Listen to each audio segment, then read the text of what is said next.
శృతి హాసన్ లోకనాయకుడు కమల్ హాసన్ కూతురు. చాలా తక్కువ టైంలోనే ఆమె సినీ ఇండస్ట్రీలో తనకంటూ ప్రత్యేక గుర్తింపు తెచ్చుకుంది. టాలీవుడ్ లో గబ్బర్ సింగ్ తో మంచి హిట్ కొట్టి ఆ తర్వాత స్టార్ హీరోల సరసన నటిస్తూ స్టార్ హీరోయిన్ గా ఎదిగింది. కానీ మధ్యలో శృతికి ఆఫర్లు తక్కువయ్యాయి. సలార్ సినిమాతో ప్రభాస్ సరసన ఒక గుర్తుండిపోయే పాత్ర చేసింది. ఇప్పుడు రజనీకాంత్ హీరోగా వస్తున్న కూలీ సినిమాలో శృతి హాసన్ మరో కీలక పాత్రలో కనిపించనుందట. హీరోయిన్ కాకపోయినా కథలో కీలకం. ఈ సినిమాలో శృతి హీరోయిన్ పాత్రలో మాత్రం లేరు, కానీ ఆమె పాత్ర మాత్రం కథలో చాలా ముఖ్యమైనది అంటున్నారు కోలీవుడ్ వర్గాలు.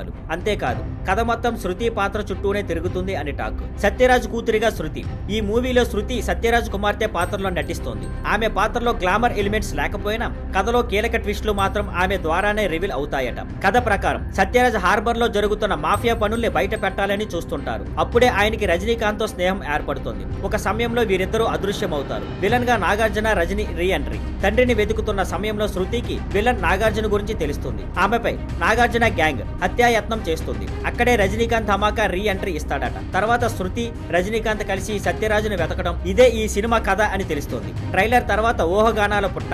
ఇవన్నీ ట్రైలర్ విడుదల తర్వాత అభిమానులు ఊహించని కథలు. దీనిపై లోకేష్ కనగరాజ్ ఇంకా స్పందించకపోవడం సినిమా మీద ఇంకా ఇంట్రెస్ట్ పెంచుతోంది. ఆగస్టు 14 కూలీ వర్సెస్ వార్ 2.